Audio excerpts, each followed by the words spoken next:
Good morning, everyone. Good day to the UBNs, most especially to the graduating students and to everyone else watching us right now. We may now be asking what to look forward today. Well, then, there is something big to look forward to this morning. To introduce our speaker for today, let us have the placement coordinator, Mrs. Jeneline Evangelista. Ladies and gentlemen, our speaker for gig economy has 10 years of experience in freelancing. He is a six-figure freelance local SEO expert and web developer. As the agency owner of gmapsranker.com and the ambassador of the Philippines for Legit.com, he has made significant contributions to the industry. He is also the administrator of Upwork Philippines with over 300,000 group members and coaches aspiring freelancers through his group, Hunter PH Six Figures Freelancers. Let's give a warm round of applause for Coach A, Mr. Adrian Ganya. Hello, guys. Good morning, and thank you for that very detailed introduction, Ma'am Jen. And it's my pleasure to be here. So I will be discussing to you the topic that we have for today. It's called gig economy. Let's get started. So if you are ready na, can you please type freelancing in the comment section? Okay? So hindi ko lang makita yung comment section right now, pero please type hashtag freelancing. Okay? So 3, 2, 1. Okay, so let's get started. So by definition, gig economy simply means, ito, ayon sa Google, so it's a labor market characterized by the prevalence of short-term contracts or freelance work. So the main difference niya sa mga traditional jobs today, no? So basically kasi sa mga traditional jobs that we countered most of the time is long-term. So that means if you sign a contract, let's say for 3 to 5 years, then you have a work for those period of time. While in freelancing, it is a short term. So meaning, as long as your client still needs your services or he wants to keep you in the company, so you still have a job. But if not, so most likely, probably, pwedeng wala ka ng trabaho kaagad because it's not a long term. But later on, we will discuss some solutions that we can be able to use in order to solve that problem. So it's popularly known today as freelancing. So that is basically the no-brainer meaning of gig economy. Okay, so when we say gig economy, or freelancing, there are cons and pros pagdating dyan. So one of the cons is that it has irregular income. So meaning, since nga short-term siya and project-based most of the time. So kapag may project ka, of course, you have income.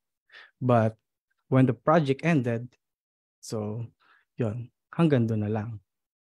So when it comes to that, so there's irregular income.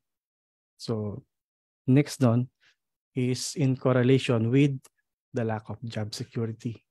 Okay, since nga short-term siya. And another thing is that there are no employee benefits. So most of the time kasi yung mga clients when it comes to freelancing are foreigners abroad. So dito, although hindi naman lagi, no? Pero most of the time, there are no employee benefits like SSS, GSIS, Pag-ibig. So unlike on local companies, you can have those. And it is mandated by the law. So if you are doing freelancing work, so most of the time, wala nun. Unless it's provided by your own company. Okay? So, and lastly, although this is not all of the list when it comes to the cons of freelancing, but most of the time, these are. So lastly is the isolation and loneliness. Since you are doing your job at your home, and most of the time, wala kang kasama since nga you are doing it yourself. Okay? So most likely yung mga kasama mo are working as well remotely. So magkakaiba kayo ng location.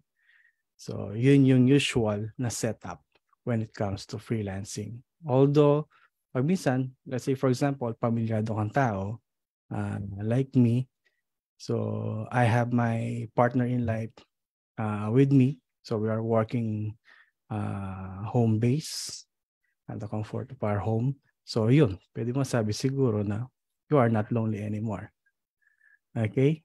So, punta naman tayo sa pros. So, ito yung mga advantages when it comes to freelancing work. Okay? So, kanina, tinakal natin sa cons o yung disadvantages. So, yung irregular income. Okay? So, actually, there's a solution for that. So, we call it recursive fees or recurring fees. So, kapag nasa freelancing ka na, katagalan malalaman mo yung mga ways on how you can be able to get recursive or passive incomes by doing recurring fees. So, isa yon. So, you can solve that problem of irregular income by doing recurring fees or monthly fees. Okay, so if you are offering some service type jobs. Okay, second is the lack of job security. So kanina, yan, dahil nga short term lang, so there will be lacking of job security. So dito naman, one of the solution most likely that doing by freelancers is, of course, save money and then invest. Kasi dito sa freelancing, kapag tapos na yung contract mo, so hanggang doon na lang. So unless you have monthly recurring fees or recursive monthly income. So what if kung matapos na? Okay? So basically, para ma-prevent yun, so you need to save. Okay? Like for me, before, I experienced that. 2 months walang trabaho. My goodness. So, buti na lang nakapag-save ng kaunti. And then after 2 months, nagkaroon ulit. Okay, so when I'm starting freelancing, I experienced those kind of things na talaga medyo masakit sa una. Okay, but when you know how to save money, like for example, you have a very big project and then you can be able to save that. So para ka lang magiging langgam. Okay? So kapag tag-ulan, no, kapag tag-init, so paspasin mo sa trabaho and then save for the rainy days. And then invest as much as you can. Okay? So para mag-grow yung pera mo. And then no employee benefits. Actually, medyo easy na lang to. So, as of, yes, ngayon kasi is meron ng available na mga self-employed benefits na pwedeng ma-avail kahit na mga self-employed or ng mga freelancers. So it's up to you whether to register yourself as a self-employed to get those benefits. And then isolation and loneliness. So sometimes there are some freelancers na sawang-sawa na sa setup sa bahay. So ang ginagawa nila, they are going into a state of being as a digital nomad. So they are working remotely din, pero parang nagbabakasyon lang. Minsan nasa beach, nagtatrabaho. Siguro nakikita nyo rin yan sa mga social media. No? So ganun yung advantages when it comes to freelancing. So kung ayaw magtrabaho sa bahay, pwede naman sa ibang lugar. O kaya kung gusto mo, doon ka sa Starbucks, pwede rin. As long as na meron kang wifi and you have your laptop with you. So yun, doon na rin pumapasok yung flexibility. So you can work anywhere, everywhere. Okay? Everywhere, anywhere, anytime. So you have the independence. So you can be your own boss. Kasi nga hawak mo yung sarili mong oras. And then there is variety of work. Okay? So when it comes to freelancing, there are lots of jobs that you can be able to take in. So hindi ka lang hindi ka lang isolated sa isang trabaho. So the more skills you know, or the more skills you have, the more services you can offer to your clients, then much better. So let's say, for example, you are a web developer, you are a social media manager, you are a digital marketer. Kaya mong pagsabay-sabayin yon, basta't kaya pa ng oras mo, pwede yon. So you can have a variety of work. And actually, hindi lang variety of work, variety of clients or multiple clients at the same time. And then, papasok na doon syempre yung personal growth. So, dito kasi sa freelancing, so hindi ka lang, kumbaga, let's say, for example, in your first year, you have this skill. You learned web development. So, and then you want to explore more. So you can study other skills for you to be able to render more services to your clients, and that will become part ng iyong professional and personal growth. Okay? And then, ito pa, yung pinakahalos gustong-gusto na mga nagfe-freelance is yung higher potential or higher earning potential. Okay, so let me just siguro share ko na sa inyo para mas madali siyang maintindihan. So, okay. So, potential earnings when it comes to freelancing. So, let me just share my screen to you. Kita ba, Ma'am Jen? Yes po, sir. Yes, sir. Okay, so this is legit.com. So it's one of the freelance marketplace na available today, aside from Upwork, Fiverr, and other freelancing sites na available sa internet. So this one, legit.com, isa siya sa mga freelance market na nakita ko na very, kumbaga, bago pa lang. So yung competition is hindi pa ganun kalaki. Before, I work in Upwork. So actually, yung old Upwork pa, that we called Odes. So nag-evolve na lang siya into Upwork. And then, nag-switch ako into this platform. Kasi nakita ko napakaganda nung market and napakaganda nung platform. So just to share with you, ito no,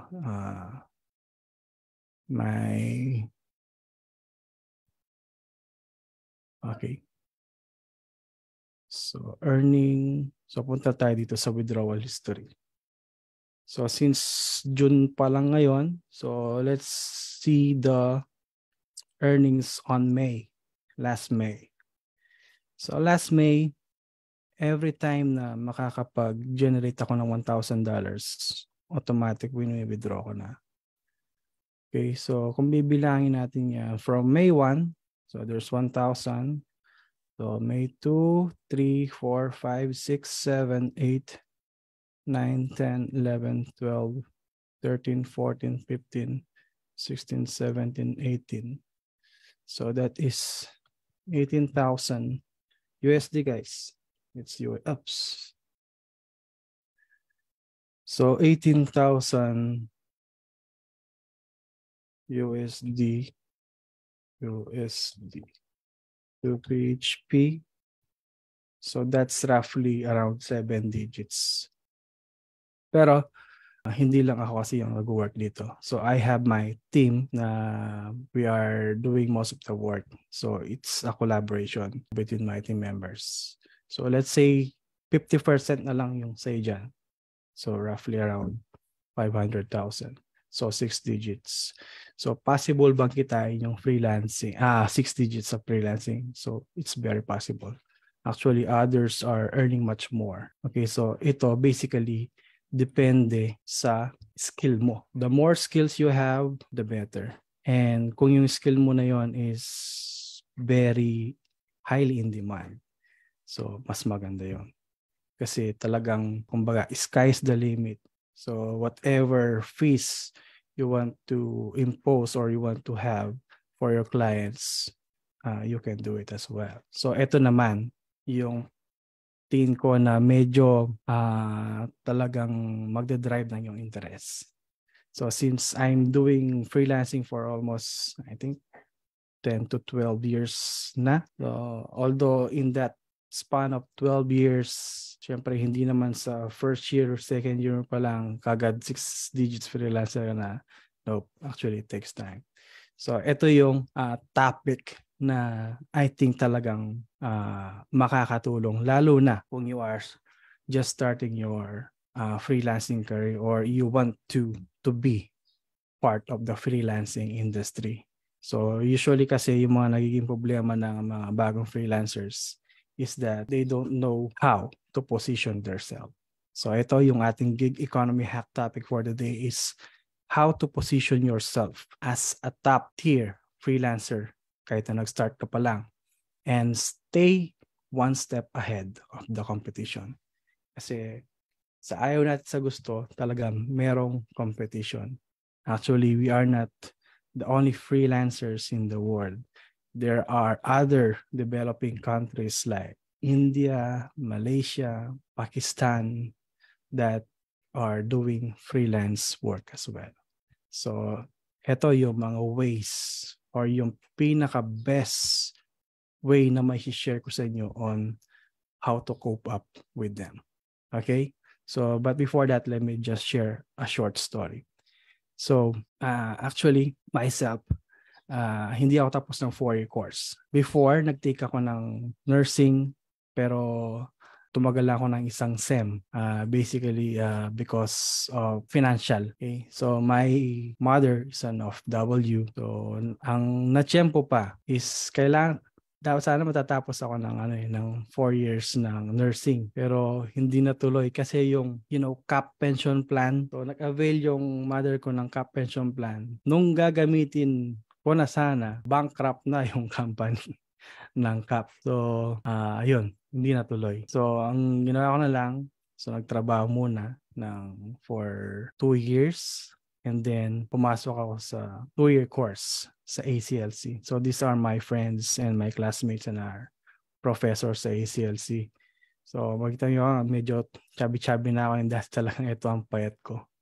So, kasi nung nag-aaral ako, natatandaan ko pa nun, magbabaon ka papunta ng school. 50 pesos. Di ko lang alam kung magkano yung baon ng mga students ngayon. No? Pero noon yung 50 pesos, medyo malaki-laki na rin. Pero dahil college student ka, pag minsan, ang daming gastos. Like yung mga Xerox, pag minsan meron pang mga journals. Ang ginagawa ko nun para mag-cash yung 50 pesos, magbaback ride na lang sa tricycle ng papunta. Tapos pagdating ng school, yun, kung mayroong babayaran Xerox and journals and other stuff. So minsan wala na matitira. Pero madalas naman meron. Kahit pambili lang ng buko na 5 pesos tsaka ng banana cue. So yun talagang na-experience ko yun before.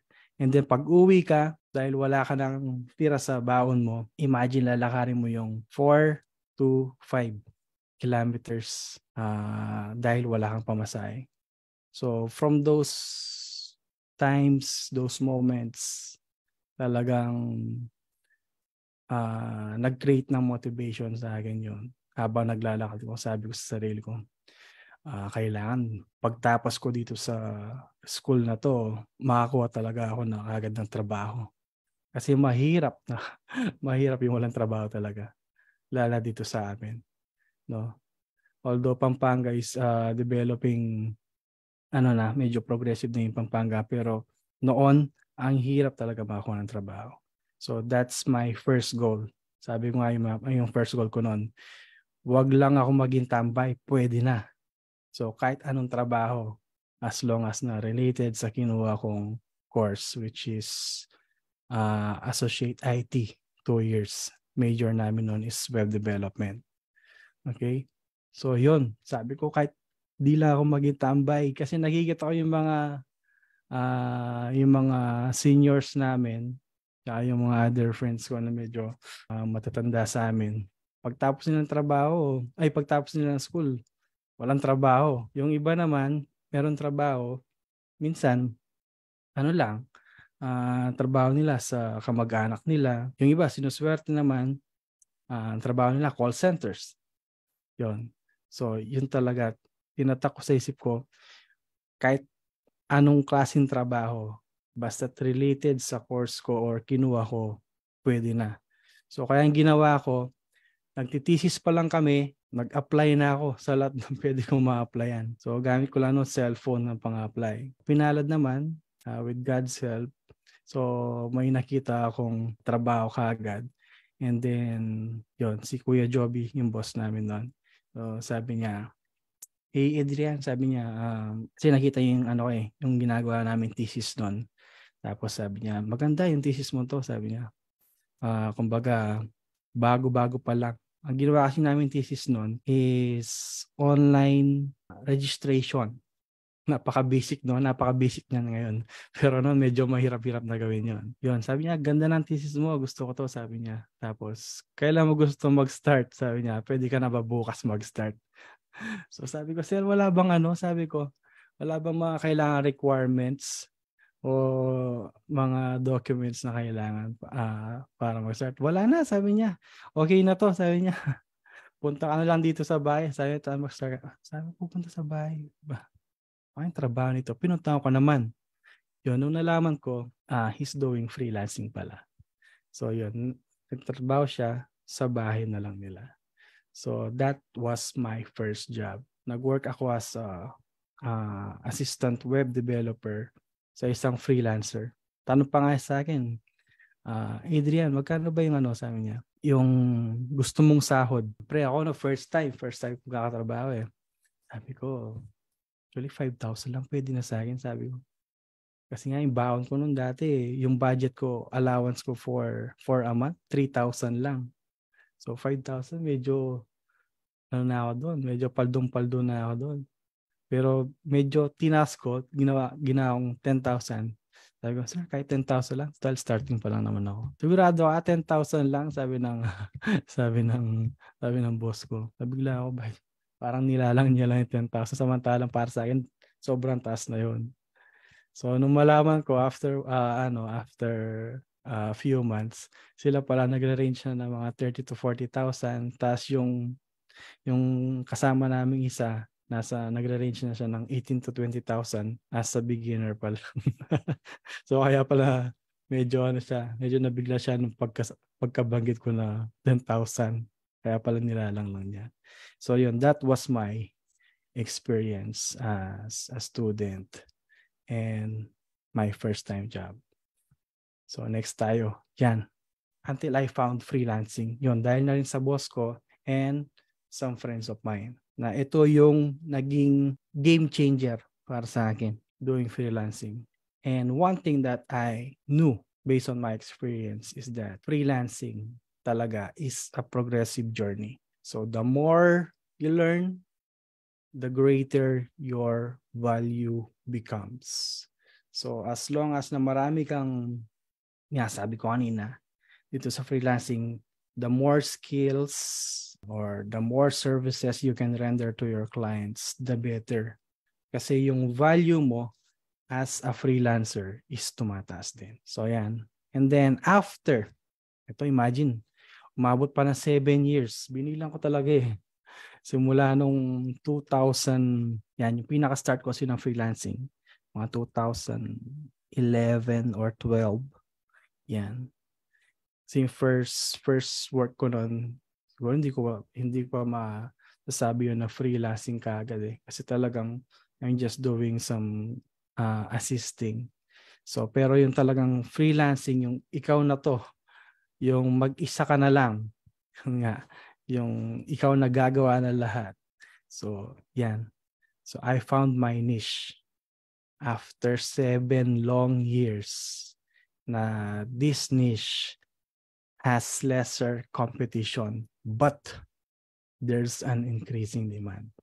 So eto, yung one of the key in order for you to position yourself as a top-tier freelancer and stay ahead or stay one step ahead of the competition is kailangan mahanap niyo yung niche nyo. Okay? So meron nga silang kasabihan sa English eh.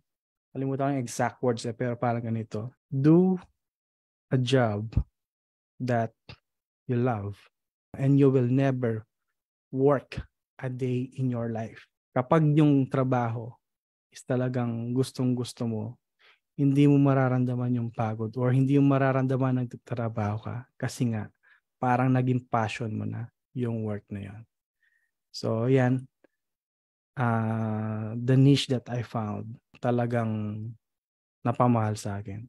And eto, yung main reason bakit napakaganda niya.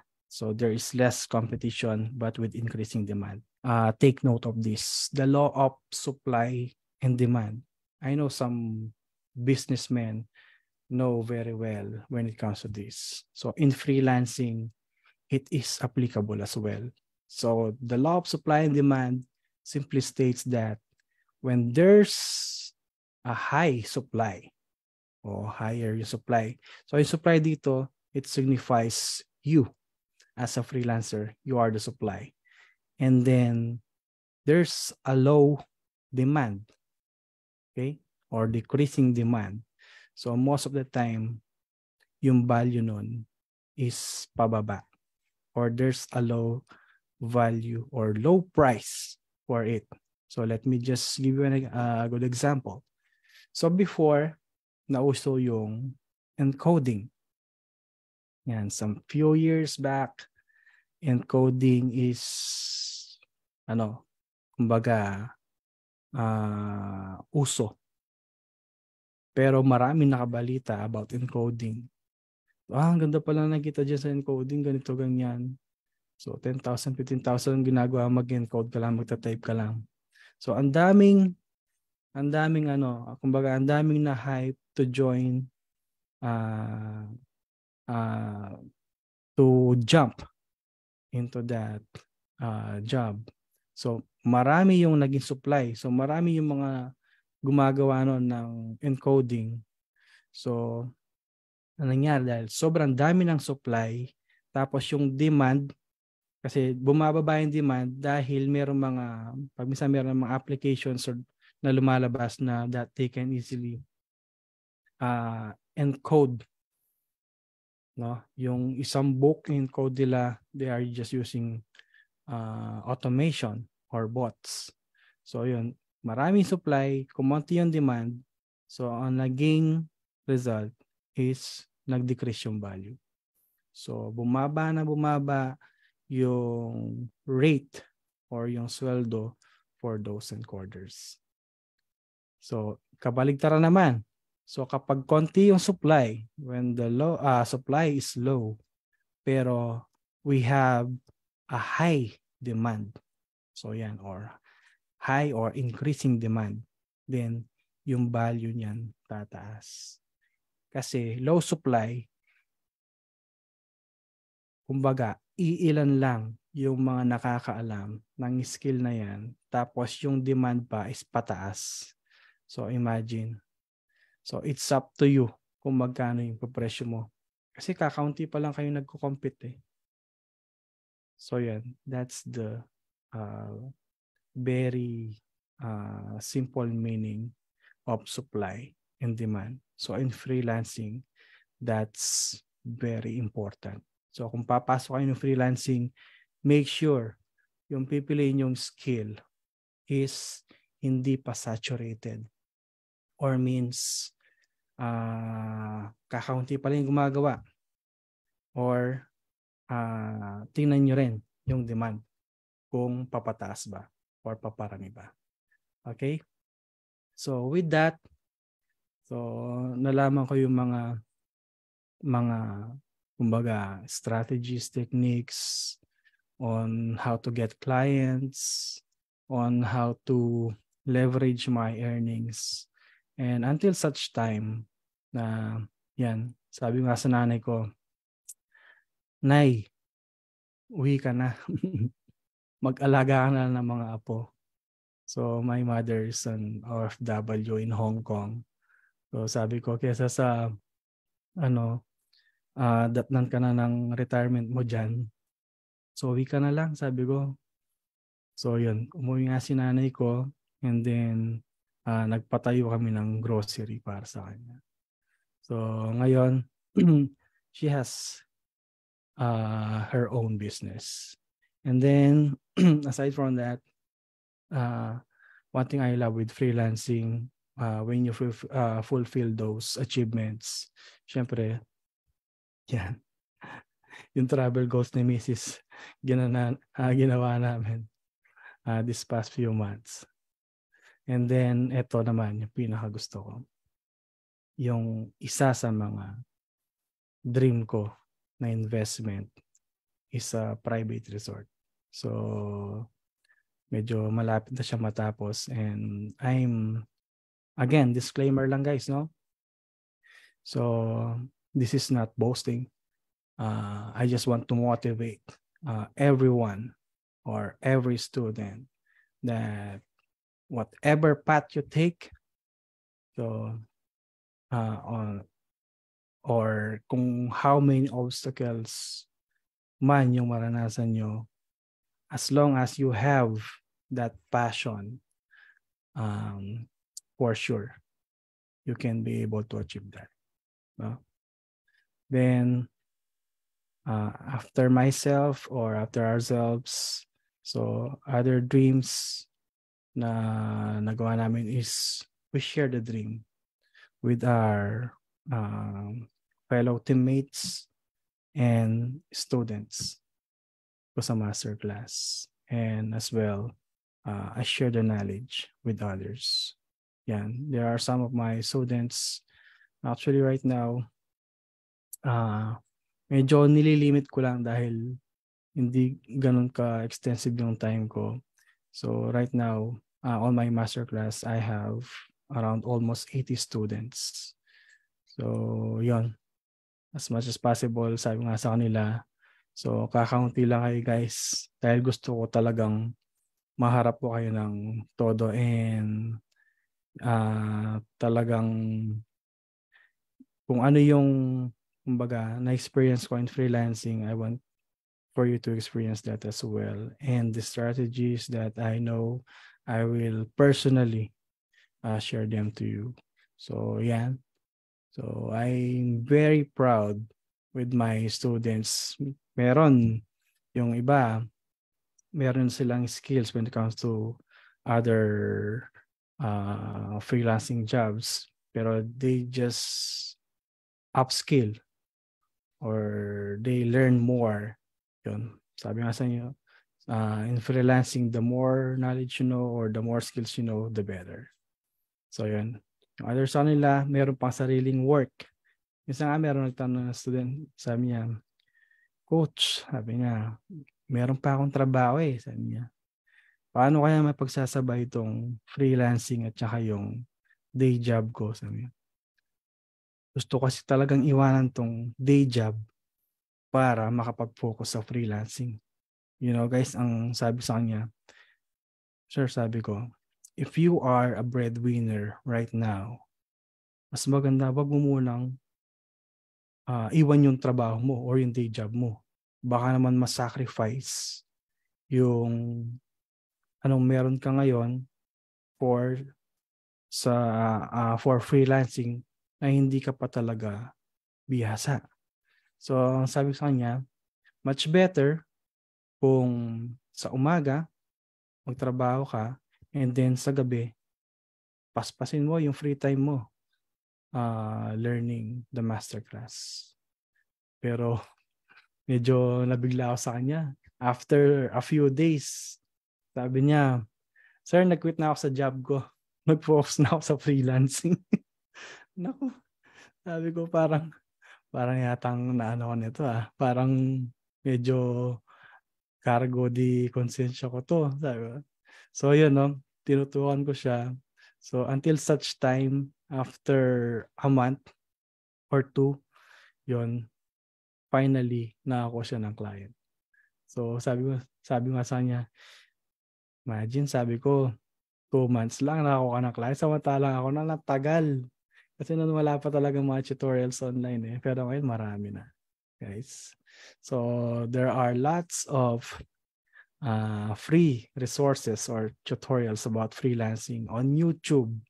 Napakarami. Yung mga fundamentals, basic, yan, nasa YouTube. Marami naman. And if you want to have a much, kumbaga, if you want to delve deeper, so there are some premium master classes that offer after sales support as well, including their strategies. Pag minsan mayroon pa mga documents and scripts na gagamitin mo when you are applying for a freelancer or on how you can be able to get more clients. So meron mga ganyan na available today. No? So yun. And then ito. Siyempre once you are in that, so hindi na ma-pick up success, baga you are already achieving some part of your kumbaga dreams. So it's time to give back to the community. So yan. And then yan, share the blessings to other people. So kumbaga hindi lang tayo nagtatrabaho para sa sarili natin. So as much as possible, much better if you share those blessings to other people. Like for this one, last year, ang ginawa namin is nag-provide kami ng mga DIY colostomy kits sa mga patients na merong stoma o yung mga merong butas sa tiyan. So kasi yung grandfather ko, yung lolo ko is merong ganon. So nakita ko yung talagang hirap tsaka yung laki ng gastos. Sabi ko, imagine, per week, bumibili sila ng colostomy kit. Nasa mga 300 to 400 pesos. Before, ewan ko lang ngayon kung bumaba. Kasi nung pandemic, sobrang mahal. Meron pa nga 500 isang colostomy kit. Tapos, ginawa namin, nag-research kami on how to create DIYs. So, yun. Ang ginawa namin, una pinatesting muna namin sa lolo ko. And then, sabi niya, okay ito po. Sabi niya, medyo komportable. Tapos, hindi ka na magugas ng, sa mga, kung meron man nag-almusal sa inyo or kumakain, hindi ka na magugas ng, yung, para kasing plastic yun Yung iba, ginagawa para makatipid. Like dito, no, kay sir, tsaka kay, yung sa nanay ni baby. Sir, sabi niya, alam mo, yung binibili namin to, pag minsan, in a month, gamit namin itong worth 350 pesos na colostomy device. Sabi ko, ano pong ginagawa niyo para magamit niyo ulit? Inugasan namin, sabi niya, kasi ang mahal, sabi niya. So, yun.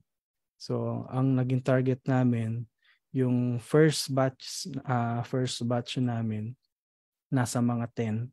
Tapos, and after some time,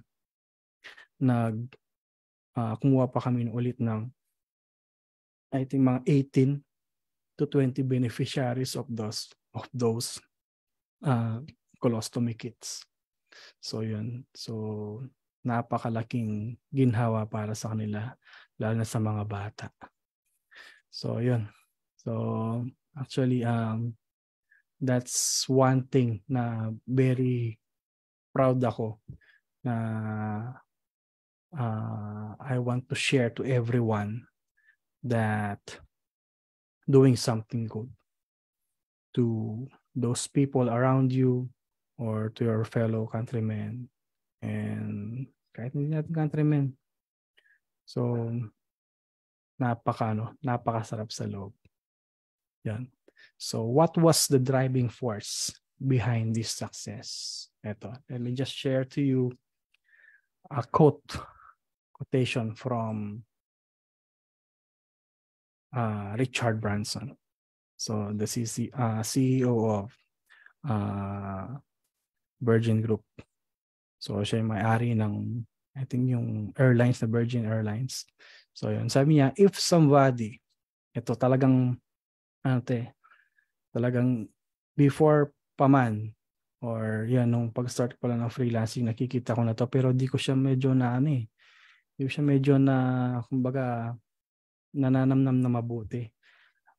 Na lang, nung talagang na ako sa freelancing, kumbaga dive deeper na ako sa freelancing, doon ko talaga siya na-appreciate. Sabi niya, if somebody offers you an amazing opportunity, but you are not sure you can do it, sabi niya, say yes, then learn how to do it later. Sabi ko, saktong-sakto to. Noon, ang ginagawa ko, pag di ko alam yung trabaho, sabi ko, di ako sure eh. Yun ang sasabihin sa client. Of course, honesty. Pero you know what, guys? Tinry ko to. Actually, a couple of times. And until now, I'm still doing it. And it's very effective. Like for example, na meron mag-offer ng ganitong job. Sabi ko, paano kaya magagawa to? Parang bago pa lang sa market to ah. So ang gagawin ko nun, okay sir, Kerry, deal, let's go. Let's get started. So yung sinasabi sa client. Pero ang totoo niyan, pagka-start ng contract or pagka-start ng project, saan pala ako magre-research, paano magagawin to? Yun. So, there's Google naman, guys. So, halos yata ngayon, pwede mo nang may Google, no?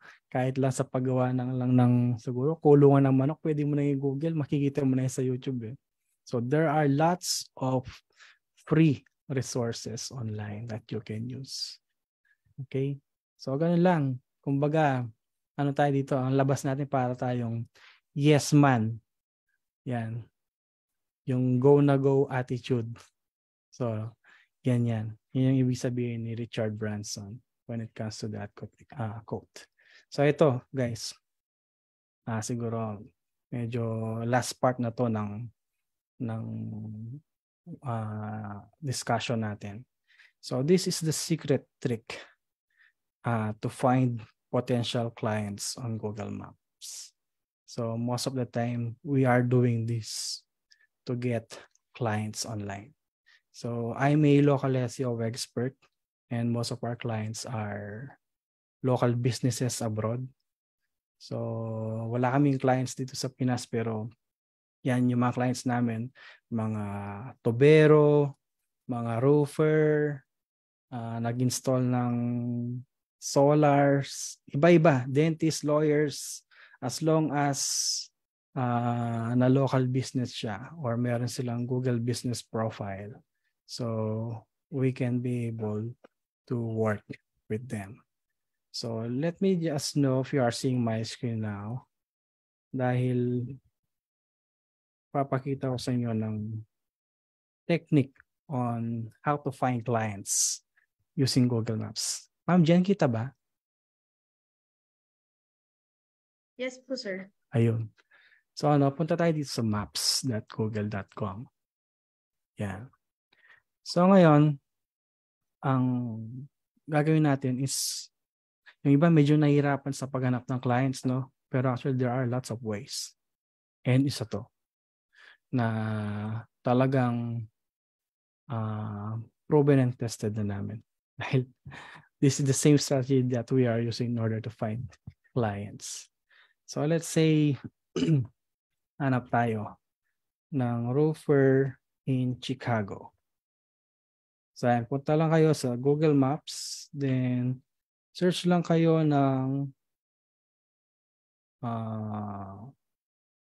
example ito, roofer.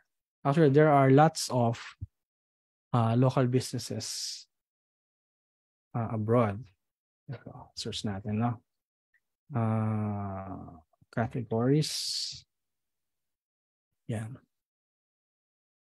Google My Business categories. So, ito yung search nyo lang, Google My Business categories. Ito yung list of businesses. Yan. List of businesses na meron sa Google Maps. And these local businesses are actual business abroad. So, marami yan. I think nasa mga, kung di ko nagkakamali, mga, ano ba ito? Sige. Sort ko lang. No? Bilangin lang natin kung ilan sila.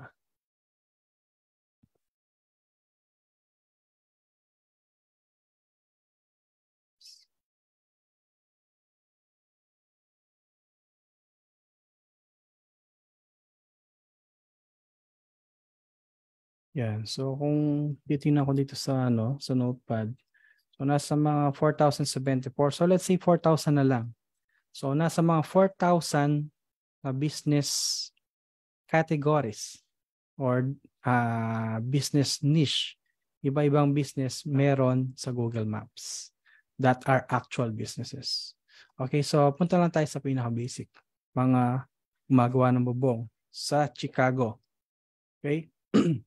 So the first two na makikita nyo are ads. Okay? So, yan, exclude natin. Okay?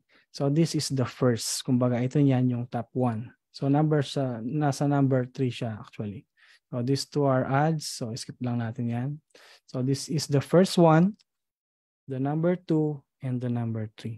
So those number 3 or those top 3 results on Google Maps, skip lang natin.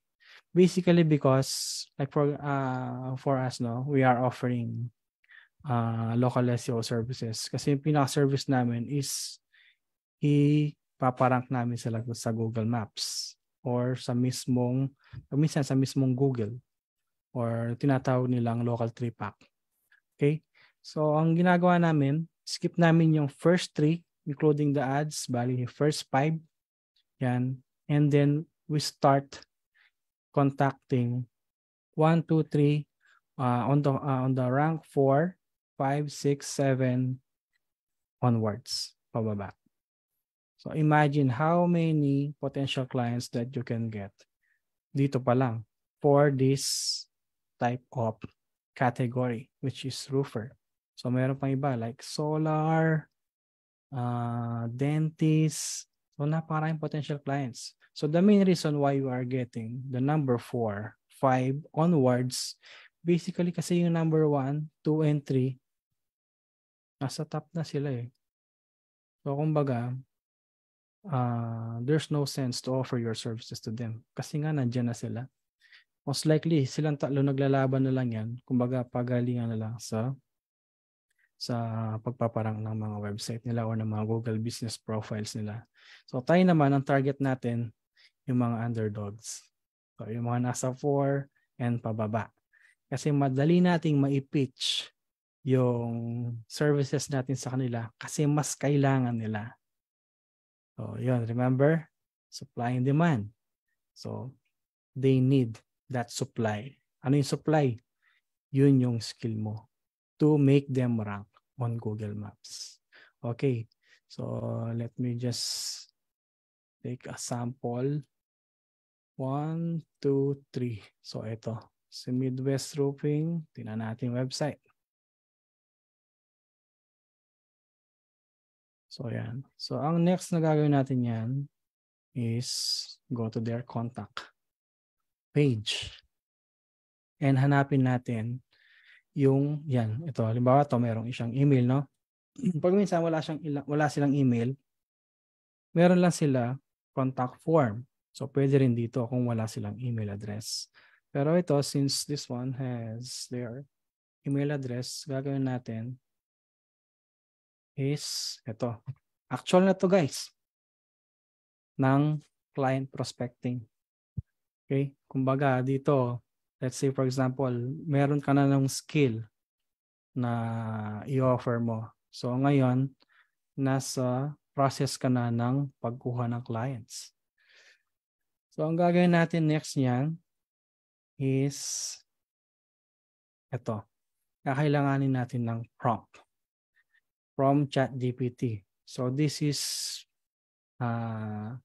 one of the most controversial automation tool right now, ChatGPT. And I know, sabi nga ni Ma'am Jen kahapon, kausap ko siya, bawal itong gamitin guys ha, lalo na kapag gumagawa kayo ng thesis, no? So, yon. Kung gumagawa kayo ng thesis, please, don't use this guys. Kumbaga yung thesis nyo, yan na yung magiging, tawag ba dito? Kumbaga, para kapag, diba, meron na kayong mga anak or apo, sasabi mo sa mga anak mo, you know, anak, kami lang yung gumawa ng thesis na ganito sa University of Batangas. Kami lang. And that came from your own sweat, blood, and tears. Dahil sa pagpupuyat nyo ng team nyo. So, pero kung gumamit ka lang ChatGPT, wala, di mo masasabi yan. No? So, dito, punta tayo sa ChatGPT. chat.openai.com. Yan.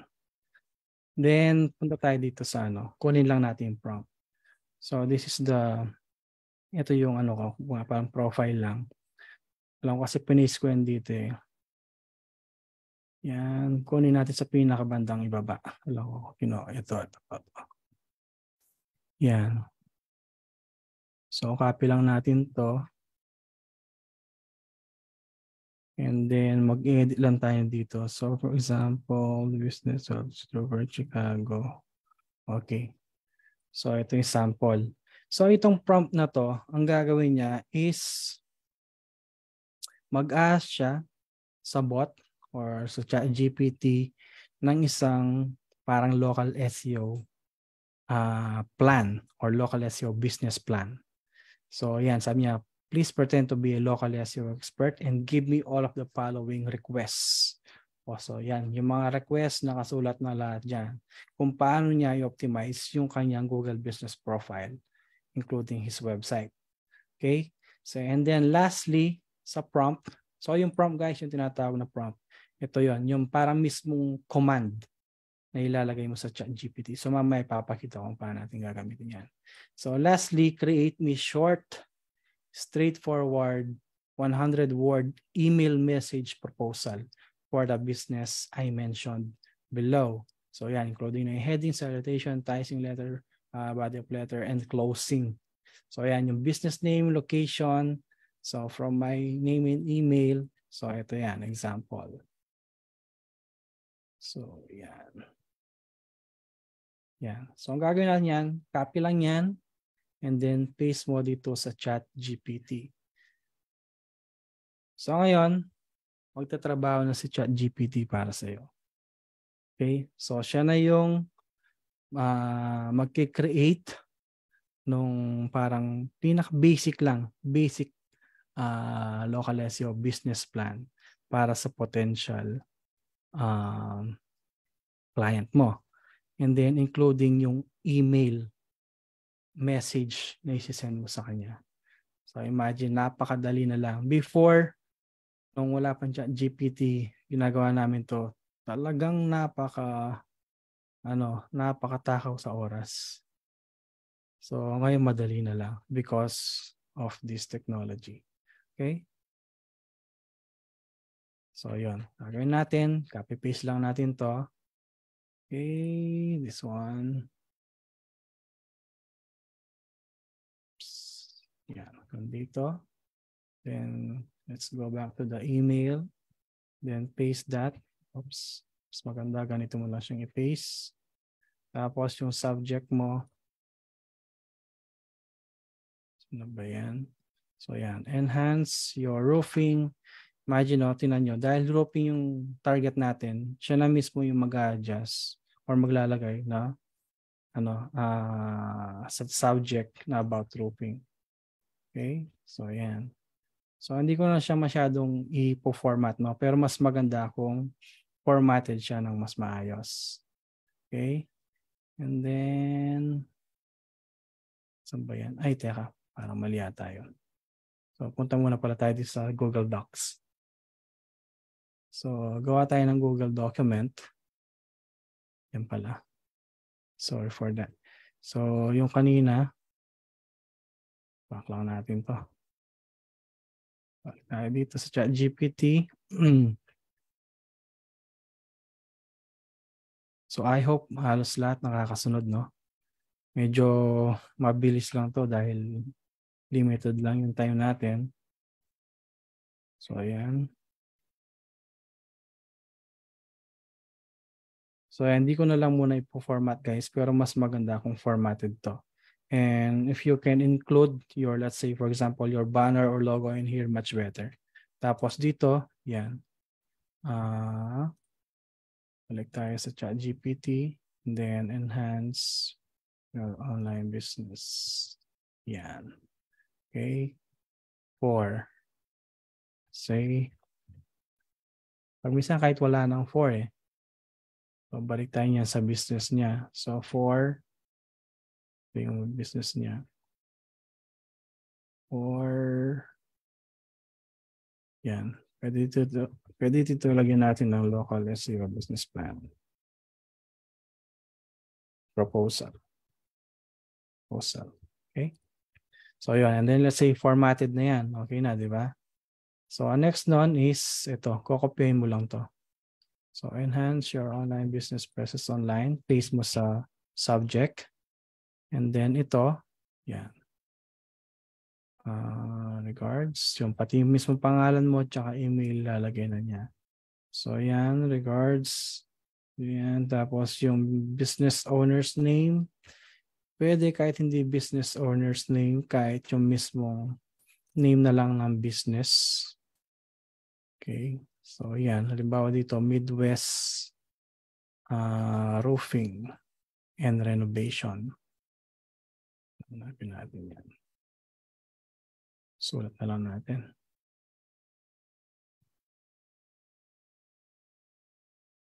Roofing and Innovation. Yan. So, yan. Pwede ganyan or pwede mo rin i-edit yan if you like to.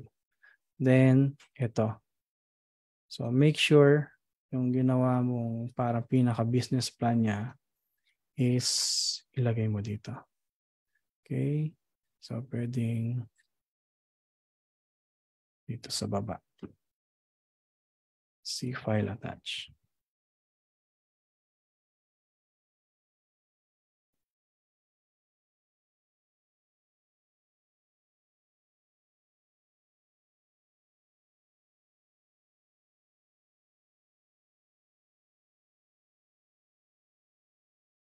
Yan. And then, send mo na lang. So, example na lang. Hindi ko lang sisend dito na. Send ko lang sarili ko. So, after nun, pwede mo nang isend. So, ganun lang kadali. Nakaisa ka na. So, other than that, so pwede mong targetin yung iba pang businesses. Kasunod nun. So, okay?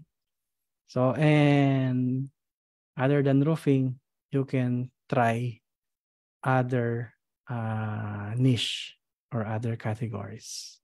So imagine, di ba, pinag-usapan natin kanina yung law of supply and demand. So let's say, nasa 4,000 na lang. Calculator. So let's say 4,000 na lang yung categories na yan. O kaya kahit 3,000 na lang. Let's say sabihin natin, hindi naman halos lahat ng yan is merong mga, although halos yan merong mga talagang actual business yan. So let's say 3,000 na lang. So rough estimate ng mga business categories. Ilan ba yung states? O kahit mga cities na lang. Cities, tapos sa USA na lang. How many? So yan. So there are over 108,000. So let's say 100,000 na lang. So time is 100,000 na cities sa US na lang. So hindi na natin sasali yung UK, Canada, Australia. So imagine there are 1, 10, 100,000, 10,000, 100,000, 1 million, then 300 million na mga potential local businesses na meron online just by or just on Google Maps. So imagine the scale.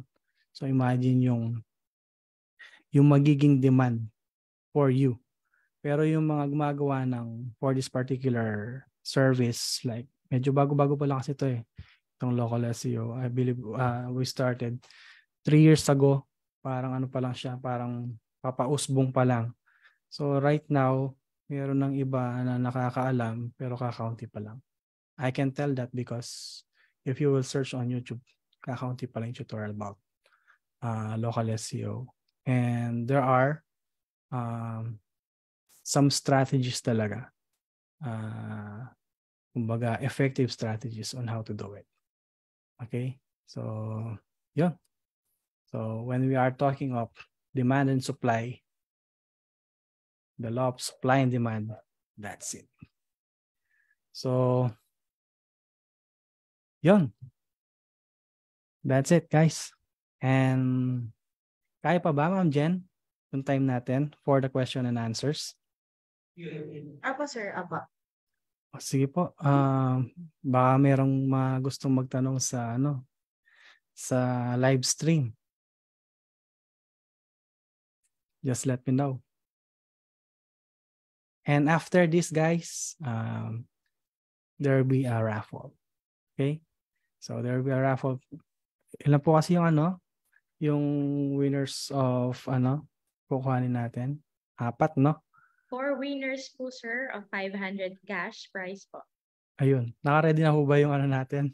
Yes po, yung sir. ruleta ng pangkabuhayan? Yes po, sir. So now, So, guys, if you have any questions po, you may type them in our Facebook comment section. Just ask away, and I know Mr. Adrian Gagno will gladly answer your question, especially yes, now na usong-uso ang freelance work from home. Okay guys, kahit anong question as long as related sa freelancing or gig economy is welcome.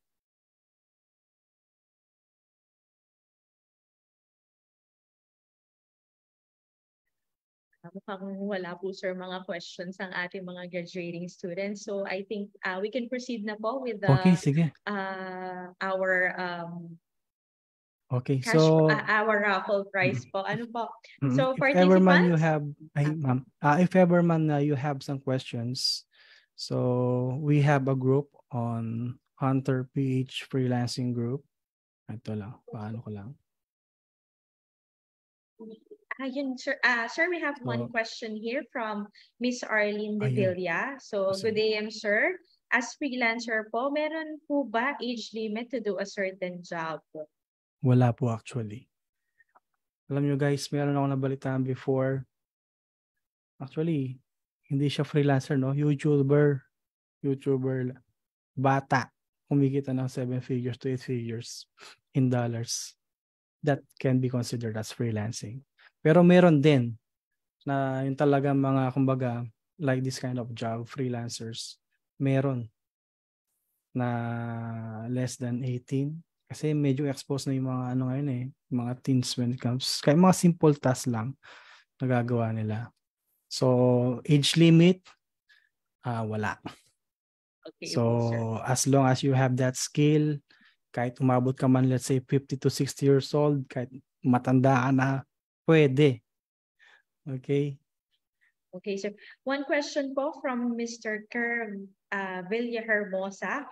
Yung prompts sa paggawa ng local SEO plan at email. Yung prompt. Okay po. So, you can get the prompt in here. So, it's www.linktr.ee or linktree, then /gmapsranker.com. Tapos, hanapin nyo na lang yung nakita ko kanina. So, just click this one. So, local SEO hackbook. Tapos, nasa pinakabandang ilalim siya. Okay, nasa pinakabandang bottom. Hanapin nyo lang po dito. Yun.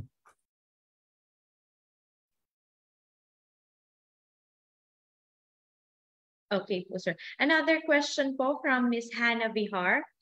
Hi, Sir Adrian. I'm currently a freelancer but under an agency. Alam ko pong mas malaki ang income kapag direct client. But hesitant po ako kasi wala pang masyadong experience as VA. Any tips po? Thank you. Upskill. So, yun lang mga advice, guys. If you want to be successful in this industry, kumbaga, that decision will come from you. So, although you can rely on your teammates, but after all, you are the one who will build your own empire. So, ganun. So, start it from learning. So, yun nga, sabi natin kanina sa discussion natin, kung magtitake ka na lang or mag-aaral ka ng isang skill, yun na mismong highly in demand. So, wag ka nang mag-aaral ng skill. Although, pwede naman, no? Halimbawa, no? Let me just cite some few facts na nangyayari ngayon. With the release of ChatGPT, there are lots of jobs na kinain nitong automation na to. Like for example, what? So encoders. So yun. Writers. Dati napakahirap magsulat ng perfect grammar with tone. O kumbaga yung maganda yung pagkakasulat na articles. So ngayon, ChatGPT lang ang dali. In few seconds lang, meron ka na. So imagine, kung mag-aral ka ng article writing ngayon, maybe let's say, hindi naabot ng year. Probably just a few months na lang. Yung demand for article creation is kakaunti na lang. So like yung nangyari sa encoding, so that what will happen to other jobs as well. So ito, just take note of that, of the innovations that we are having right now. So you need to cope up with them.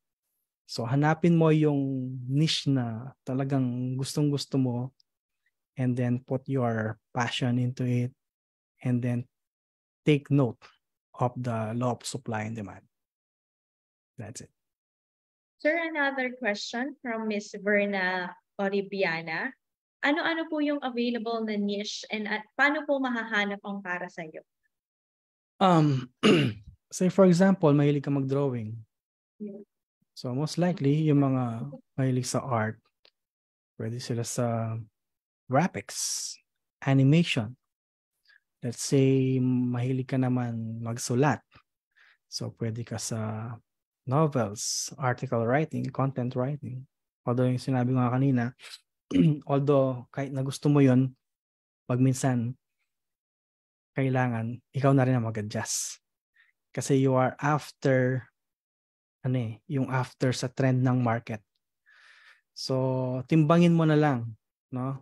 Timbangin mo na lang. Marami dyan, actually. You can search on Google on what niche na available today na in demand at highly in demand. Marami pa rin.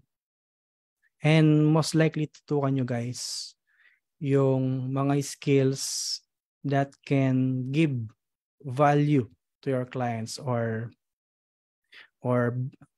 to their businesses. For example, so let's say like for us, no? Kasi kaya highly in demand siya kasi once na naparank namin yung business ng client namin, that will be sales or increase in sales for them. Kasi you will generate more sales for them by doing that kind of service. So make sure to think of that lagi. Kailangan yung skill na aralin mo, they will give value o kumbaga yung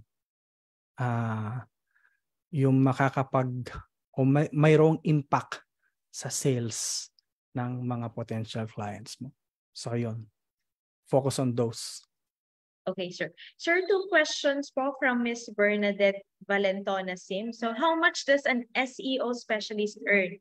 Kahit range lang po. And range 6 she to doesn't 7. Opo. 6 I to don't have 7. any IT or technical background. Will it be easy for me to learn SEO? Yes po, kaya. Kayang-kaya. Sabi nga kanina, no? I took 2 years associate IT. Ang major namin is web development. Pero napunta ako actually nag-SEO muna ako. And then nung medyo nakikita ko na yung SEO na medyo nagiging saturated na rin dahil dumadami na yung nakakaalam about SEO. Then I jumped to local SEO. And that was the time na nag-hit kami ng 6 to 7 figures because of it. Kasi kakaunti pala yung nakakaalam. So it is, yun yung ginagawa namin, local SEO. So there are different categories for SEO as well. So merong on-page, off-page, link building. And then this is focused mainly on Google Maps and local tree pack, which is the local SEO for local businesses. Yun. Okay po. So siguro po last question for this batch po. What was the struggles you've encountered starting being a freelancer? So, yun. One of the struggle siguro yung una, yung communication skills. Kailangan mo kasing i-build up yan Like me, no? Papansin nyo naman, hindi naman ako ganun ka-fluent sa English. Pero when it comes to freelancing, guys, as much as better, you need to learn English. Kahit hindi perfect English, okay lang. Kasi sa mga foreigners, like for most of my clients, hindi sila after sa kung gaano kagaling mag-English. Ang habol nila sa iyo, una, siyempre yung skill mo, yung services na nire-render mo sa kanila. And then, important din yung communication skills, kahit hindi perfect English.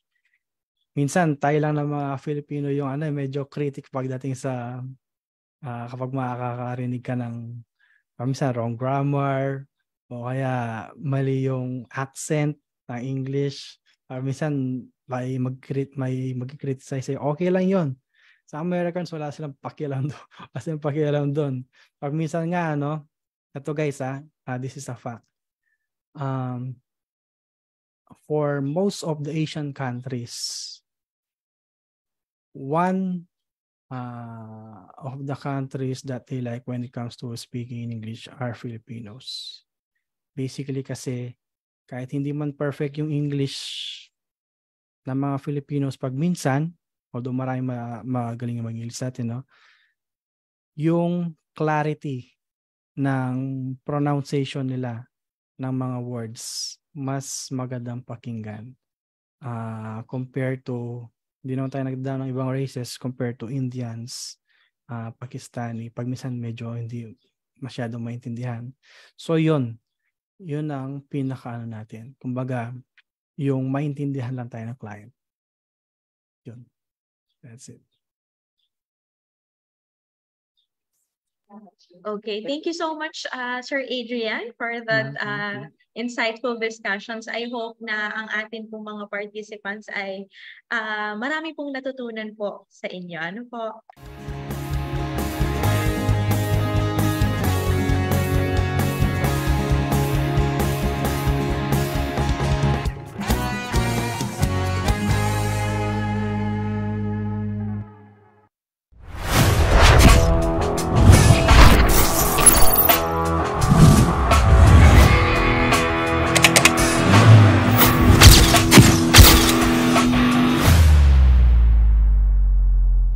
Hello, my name is Adrian Ganya and welcome to my local SEO Masterclass. So dito sa course na ito ay tuturo ko ang lahat ng nalaman ko when it comes to local SEO.